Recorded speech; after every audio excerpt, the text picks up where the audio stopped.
کامیاب شو داسې کامیاب شو چې مونږ تاسو یې تصور هم نشو کولی بدبخته مونږ پاتې شو ناکامه مونږ پاتې شو مونږ پښتانه پښتون ښکته او پښتون بره پښتون هغه بېشعوره قوم دی پښتون هغه کمعقله قوم دی چې همیشه د خپل محسنین ویشتلي دا په پنجابي پسې خبرې کم پنجابی راغلی دی په شیخ صاحب باندې ډس کم پنجابی راغلی و شیخ حسن جان یې په وینو کې دلته سوړ کړ هغه بدبخته پښتانه بېشعوره دا د 500 روپو دپاره خپل پلار وژني دا بېغیرته قوم به هم دقسې تر قیامت تاسو چې د امت دغسې سهاري ووجل بره دې نه ورځ ښه ورځ وګوري دې قوم نه سړی تمه لري دا یو ډم راواغستو یو شادو مخې چې د هغه اصل نشته نسل حرامیو نسل شکل دی وګوره دا کمینه ځوانان په هغه خبیث پسې ودرېدل او د دغسې یو محدث خلاف یې پروپیګنډه دومره په تکلیف به د اخر وخت قسم دی کې په الفاظو کې سړی ویلی شي ستاسو به څه شکایت خدای ته وړی کم پښتون قوم چې په داسې کمینه خلکو په مقابله کې دغسې علما مسترد کړه زه د الله نه امید نه ساتم چې دغسې قوم ښه ورځ دې نه پس وګوري کم پښتنو چې خپل دغسې سپینګیري شهیدان کړه کنځله یې پسې وکړله بدرده یې پسې وویله یقین وکړه نن زما جذبات نه غواړي زه د هغه قوم دپاره لاس اوچت کړم زه دې ورته دعا وکړم بس خدای دې ذلیله ساتي همدغه طبقه او ذلیله دې ساتي او ذلیله دې خدای ساتي نور دې هم خدای ذلیله کړي بس دې نه پس ذهن هغه به څه ووایي هغه عالم او محدث و دې وخت کې ما مخکې عرض وکړو چې یقینا د دې مصداق کې و چې هغه محدث و هغه شیخ صاحب دې امت کې امام بخاری رحم الله یو عظیم مقدس شخصیت تیر شوی دی لوی دغه دغسې چرچه وه په دا ټوله دنیا کې چې هر مکتب فکر متفق دی امام بخاری په شان باندې دغه په عظمت باندې لیکن اخر وخت کې خلکو دومره تنګ کو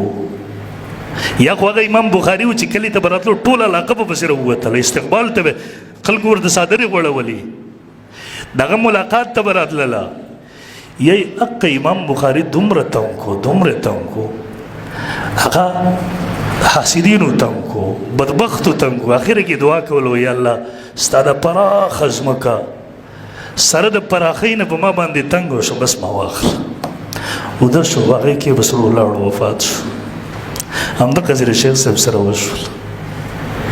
هغه هم حاسدینو تنګ کو دا هم حاسدینو تنګ کو دلم چې خدای کوم مقبولیت ورکړی و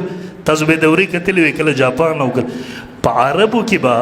سعودي علما راتلله شیخ صاحب مونږ ته د حدیثو اجازت وکړه رسوک صرف پاکستان کې نه و د ټوله دنیا کې و دا دغسې هماغسې د هغه سره وشوله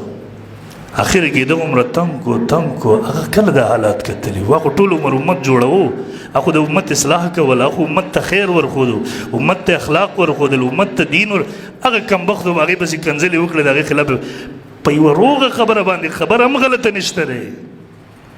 څه زمونږ پاکستاني پښتانه وو څه افغاني پښتانه وو چې دا په یورپي ملکونو کې ناست دي ټول عمر د دې پلارانو نیکونو د انګریزانو سپیلم به ولي ملک ته راتلی نه شو پښتانه د دیو د لاسه په مشکلاتو بکواس یې شروع کړو شیخ صاحب کومه غلطه خبره کړې وه خو ویل جنګونه یې ودرول په یو غلطه خبره کې د یو کافر مدحه ته نه شي کولی د حج موسم و حاجیانو ته ما ته یې په خپله وویله زه ورغلم ویل دومره حاجیان ځای په ځای د لارو درواسې ګیر دي مونږ سره په راویته دي دومره مشکلات اقتصادي حالات چرته لاړه نو یو جنګ ودرول په هغې د چا صفت کول یا دا بده خبره وه تا خبره کټلله دومره هوا دې ورکړله ماحول دې جوړ کو هغه شیخ هغه عالم ته دومره کمبخته تنګ کو چې هغه په خپل ژوند باندې هغه ملک تمنا ته دې مجبوره کړو ټول به نه وي دغسې خو بدبخته شته دی کمینهګان پکې شته دی پرون بیا به خلکو شیخ صاحب عالمي شخصیت و هغه د ټولو پلار و نن ټول امت ورسره یتیم شو هغه سره هغه د افغانستان اسلامي امارت هم خپل مشر ګڼو او شیخ صاحب هم هغه خپل بچي ګڼله هغوی نه کوله پروپیګنډه دا خو یو څوک کمینهګان و یاره په افغانستان کې حماسي دی نو حماسي څه ملا خو نه دی هغه کتاب راواخلي غریب په دې نه پوهېږي چې دا خبره د میډیا او د ممبر ده که نه د هغه ته ملا چا ویلی دی پلان کې قسم دی دا صرف د شیخ صاحب حاسدینو چې بکواس یې کوو امارت اسلامي کې دغسې څوک نه و امارت اسلامي د هغه بچي و پرون یې سفیر هم راغی تعزیت ته د امارت اسلامي طرف نه د تسلیت پیغام د هغوی پوره وفد هم راغی هغوی هلته هم تعزیت وکړو دغومره زیات د هغوی ټول مشران او کشران خفه دي چې زموږ نه مونږ ټولو ته دغه احساس دی زموږ یقین دی زموږ نه زیات قسم دی هغه زیات خفه دي جاړي زله چې پلار لاړ شي بیا دغسې پلار چې هغه د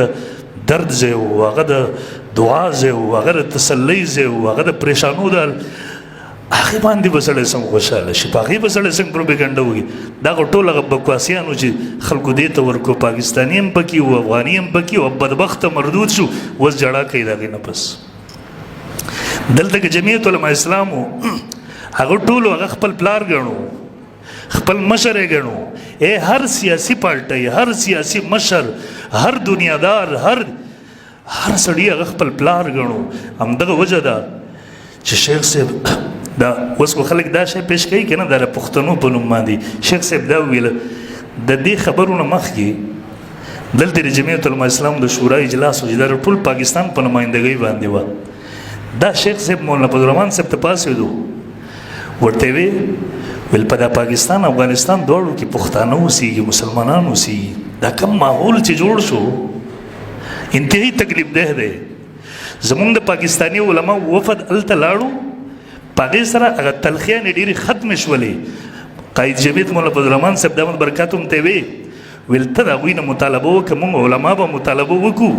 چې هغوی هم خپل د علماو سرکاري وفد راولېږي، مونږ یې په پاکستان کې سپورټ کړو، عوامو ته یې راوځلو، مدرسو ته یې راولو، علماو ته یې راولو چې دا تلخیانې د پښتنو په منځ کې ختم شي. تا صرف بکواس کوو، شیخ صاحب عملي اقدامات کوله لګیا ول. د دې نه لږ مخکې دلته یو سرکاري میټینګ و پاکستان افغانستان په دی خپله دې میټینګونو کې نه شریک کېدو، لیکن په دې کې د پښتنو خبره وه، په دې کې د مسلمان خبره وه. دا شیخ صاحب ناست و، ته هغه خبرې واوره.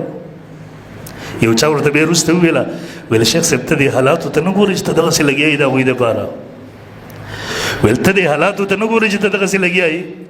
شیخ صاحب ورته ویل هغه زما بچي دي، بچي. افغانستان دورې چې وکړه واپس راغی، په هر بیان کې به لګیا وي. زه د مدرسې نه راغلی امیرالمؤمنین شیخ هبت الله صاحب حفظه الله ما ته په خپله دا قصه کوله. ویل چې زه ورسره میلاو شوم، هغه د چا سره ملاقات نه کوي، دغسې غړ غړ بادشاهان راځي. ویل ما ته وی چې دا زما خواهش و چې شیخ صاحب زه تا سره ملاقات وکړم. زما اوس د کوچرو لوچرو غونته کې سړی و چې هغې به په خوله باندې یادوو. پرون امام بخاري لاړو، دغه منحوسې ژبې پسې وچلېدې. نن د امام بخاري هغه وارث چې یقینا هغه بخاري ثاني و، دا منحوسې ژبې پسې وچلېدې، هغه لاړې. پرون هم دې بدبختو امام بخاري تنګ کړی و، نن یې شیخ صاحب تنګ و. چا چې امت جوړوو، چا چې د امت تربیت کوو، امت یې بچي ګڼل، دې بدبختو دغه خلکو زړه زخمي کړو، هغه هم دقسې رخصت کړو. نن هم هغه مشهوره مقوله ده،